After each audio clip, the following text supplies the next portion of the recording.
Hello, this is Robert Rickover at Body Learning, and today I'm speaking with Imogen Ragone, an Alexander Technique teacher and website designer in Wilmington, Delaware.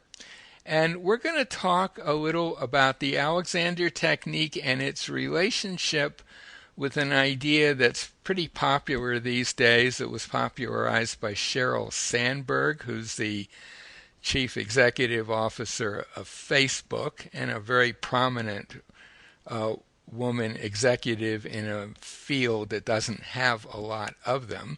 And her concept is lean in, which I believe is the title to a book she wrote as well. So that's going to be our topic. And for this topic, Imogen is going to interview me. So I'm going to turn it over to you, Imogen. Hi, Robert. Hi. Yes. So why don't you just start us off by defining the Alexander technique? So we've got that context in which we're talking. Sure. Well, the Alexander technique is a 120-ish year old learning process that helps people to learn to go through life, movement, standing, sitting, walking, etc., on the surface of the earth, to which they are subjected to a number of forces, and to make the best use of those forces to do things easily and efficiently with less strain and discomfort.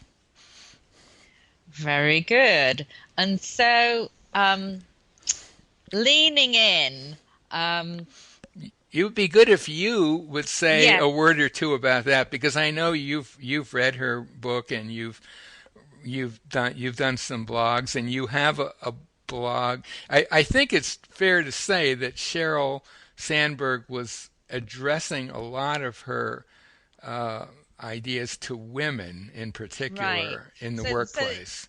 yeah, so the concept, as I understand it, is leaning in refers to women sort of taking their place at the table. In the book, I remember she actually told of an actual situation where there'd been a meeting and two women had been invited by someone else to attend, and they, were qualified experts, perfectly rightfully should be there, but for some reason they didn't sit at the table. Hmm. Um, and this was sort of an example through the book. Even when they were invited to, they chose not to. So they literally didn't sit at the table. So I think the concept of leaning in is like you're really making sure that you're in the game. You're taking up.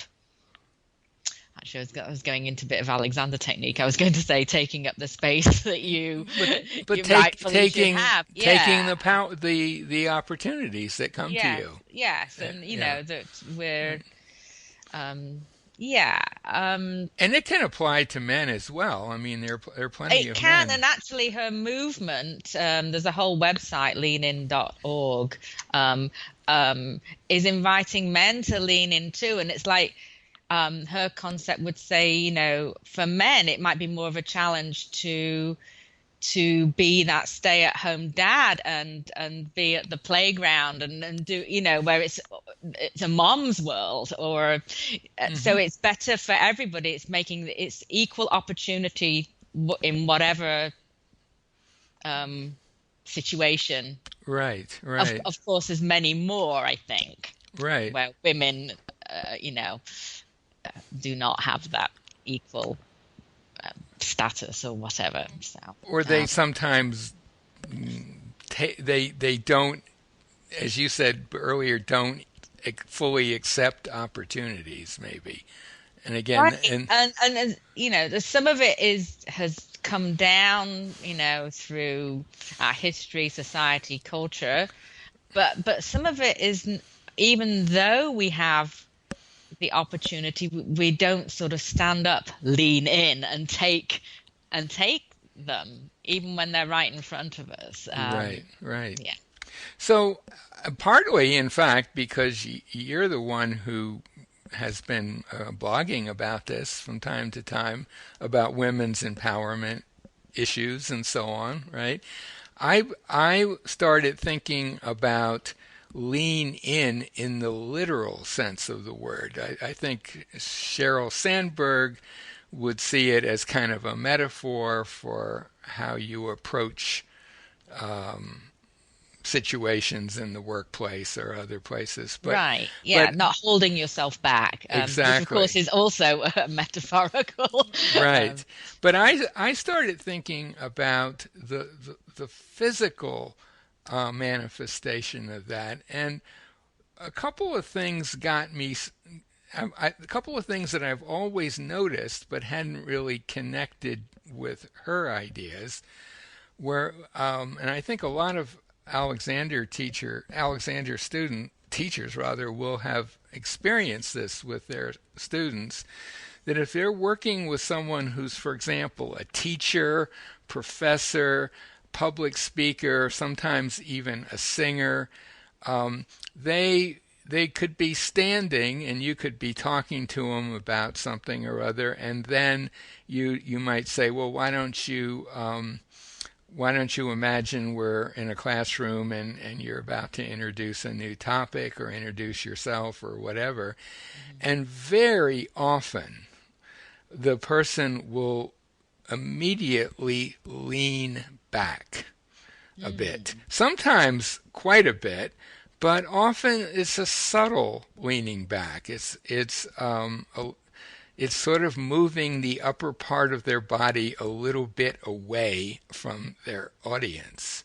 so are you talking about it's not a whole, a holistic sort of movement of the whole of them? It's part of them going back. Is that Well, kind of it seems to me it's mostly leaning back from the waist, from the but waist? sometimes um, it could be sometimes it's a whole body leaning back. I'm not sure.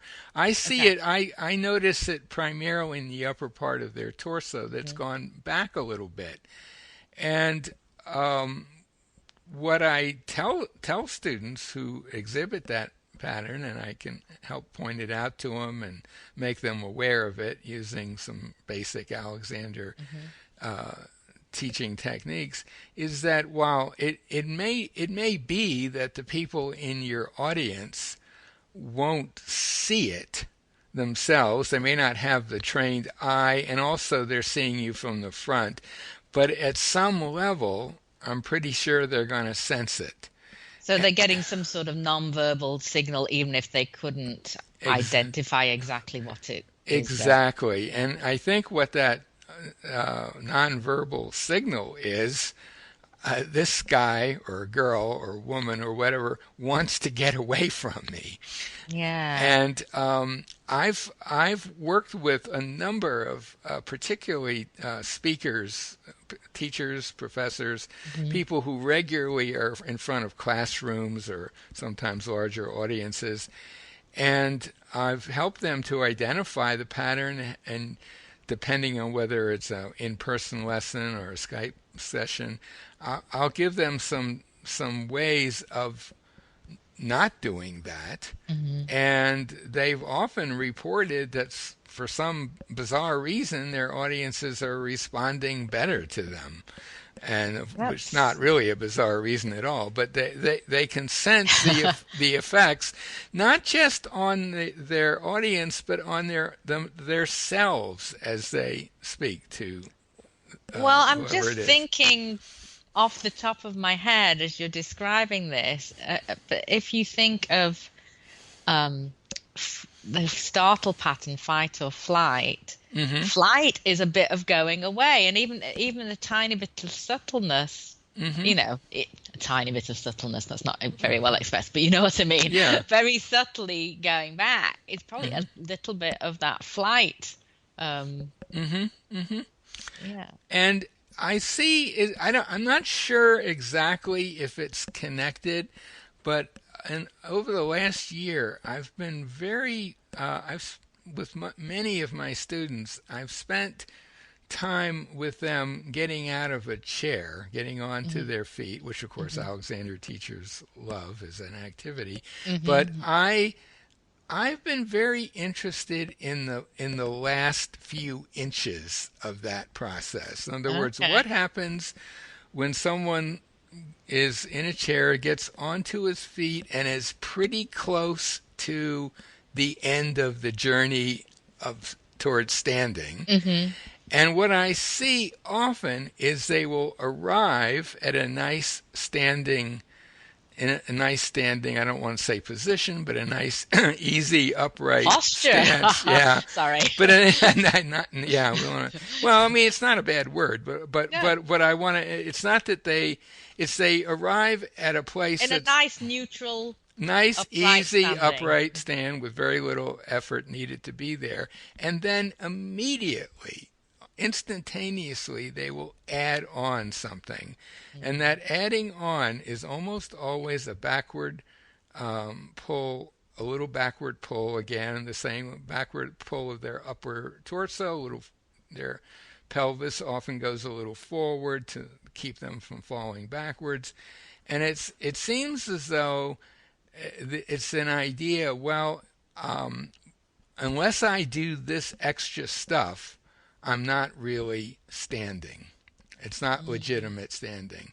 And I find that that's a pretty easy thing to call students' attention to and to get them to notice and to get them to use directions, which are an Alexander method of whereby people can Yeah. change the way the way in And I which they do guess, things. the other, you know, again, Alexander speak would be to inhibit doing that extra thing, i.e., Just not do it. to not do it. And Yes. time and time again, what'll happen is that I get them to not do it. They're standing there. They often feel like they're perched too far forward, Mm. but they are not.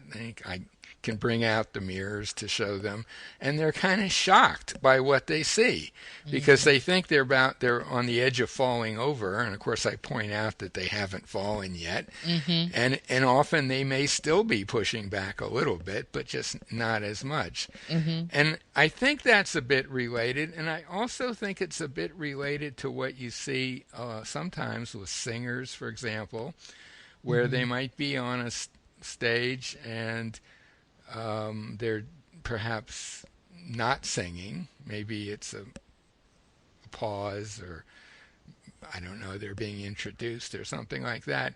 And then the minute they're going to start singing, the second they're going to start Mm-hmm. singing, they go into the singing stance posture, which usually involves some tightening up, stiffening up a little bit, and often has a little backward element to it as well. So, Interesting. yeah, and I think there may be. I'm not sure how they're all related, but they seem to be. To me, they are definitely not leaning in. Right. And Literally. literally not leaning in and literally leaning back. And Yeah. for the student who's getting out of a chair and going to standing and is not a public speaker, it's not so much a speaking issue, but it's an issue of how you take your body with you as you do things like go for a walk. Right. I mean, it seems to me, whatever, I, from what you're describing, and I think I've observed this too, is in speaking, like we were talking about, you also getting a nonverbal giving a nonverbal signal to your audience that you're kind of backing away from them, which isn't Well, welcoming. But for just someone, the public speaking's not an issue, there's nothing to do with it. I mean, you're adding extra tension, and anyone who has any sort of problem with excess tension, right, absolutely. finding every moment that you can, any moment where you can do a little bit less tension would be good. And my theory about this is that and I notice the same thing when students when I do table work and a student gets off the table. If I don't give them a nice little pre-arrival at the floor talk, they'll often get onto their feet. They look really relaxed and poised and upright, and then instantly there'll be a little of this same pattern I've been talking about. I'm laughing because I have a very clear memory of my own lesson with my first teacher. Hmm. Um, I'd had a few lessons, and she would get me up Hmm. from lying down on the table, Hmm. and this was not even to standing at this point, but I guess it came to the point where she called me on it because I did this. So I arrived and I was all lovely and released and upright, sitting there on the edge of the table, and then I'd sort of go back, kind of pulling my shoulders back and leaning back a bit from the Right, waist, sort of right. what you're describing, and it's very interesting. And I think I thought I was doing what I was supposed to do. Well, my theory is that many people have an idea about standing up straight that they've gotten from who knows where, often their mom, or could be their Hmm. dad, or lift your chest, pull your shoulders back, all that kind of nonsense. And so when uh, let's say they're in a very nice balanced state just before they arrive at standing, and then suddenly what kicks in is, oh, standing, whoops, I got to add a little something Yeah, else. yeah. And that something else is getting in their way. But I have to say, I find it a fairly easy thing to help people with because, first of all, I get them to, when they're standing up from a chair, I get them to use a direction of some kind. Perhaps I'm free or my neck is free, whatever. And I tell them, that direction can come and go. But when you know that you're fairly close to arrival at verticality, Uh-huh. and you don't happen to be thinking the direction at that point, if you have the wherewithal to just gently bring it to bear for the last second or so of the trip, Hmm. and let it color what you do.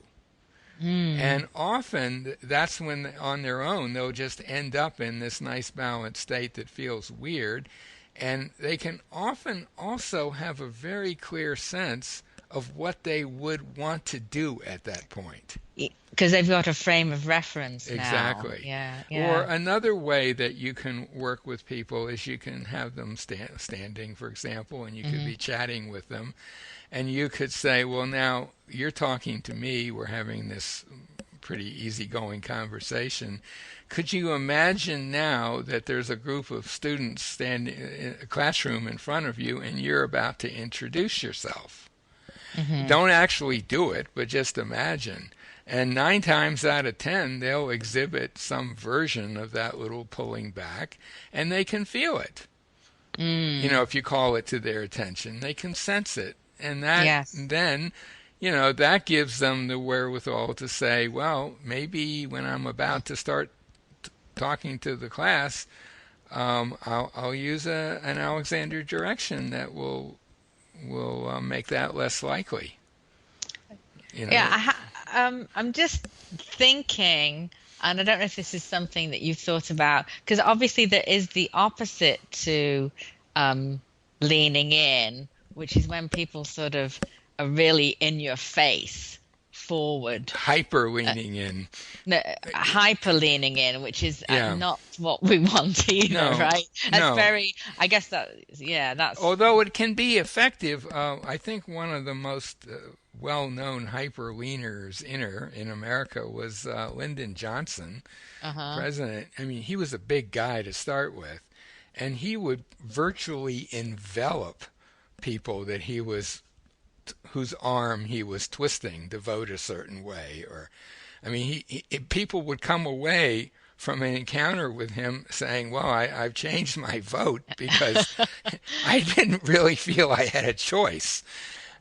So, I mean, he used it certainly with all the civil rights stuff that he did in a very tricky situation. He used it well, but I'm not really talking about exaggerated leaning in. No. And I think it's also important to be clear that the leaning in that I'm talking about is can often be very subtle. And And I take it this is like um a whole body. It's not one part going forward, it's a whole of you slightly, very subtly leaning in. I think it is kind of a whole of you. There may be a little more leaning in from the waist. I'm not sure. But what I want to emphasize is it's not a slump, a forward slump. Mm-mm. There's no compression involved. I was looking up synonyms for leaning, and incline was one, which I kind of Mm-hmm. like. It's a slight inclination forward. Mm-hmm. Of the whole of you, which wouldn't be a Yeah, slump, because a slump would be part of you, exactly. and that would also include a down, and you're not Right. talking about So yeah, I going. think probably from done best, it is a whole. It is a whole body subtle movement, and I think it makes a big difference in how people react to you, not just you as a public speaker or a teacher or a singer, but you as just a person out there interacting with people. Yeah. I think they people pick up on those nonverbal cues. I mean, there's a lot of research that suggests that nonverbal information has and sometimes a much bigger impact on an audience than Right, it's meant verbal to be. information. I've heard figures from like 80 to 95% Exactly. apparently of how people respond to you. Exactly. What So you say. I mean, that also, it's not just your body, it would be tone of voice and, but a whole bunch of things that are nothing to do with right. the content of what you're saying. So, And I do think the Alexander technique is an excellent process for bringing your awareness to it and showing you in pretty simple ways how to essentially not do it and allow for perhaps a very slight inclination forward if it's appropriate. It's right. not a hard thing to teach in my experience. People can usually pick up on it pretty quickly. Mhm. If you can, get them, you want to get them to notice what their habit is and even Mhm. engage in it. Go ahead and do it and see and notice what you do when you do it, and then maybe we'll see about a way you can just not do it. So. Yes, it's great. Right. I So can that's attest all. that. That's really all I have to say. But I got to say I owe it to you because the topic because I forgot the name of your current your new website. Empower. Oh, What is the well, no, name? it's bodyintelligence.me. Bodyintelligence.me, and it is what is the general topic?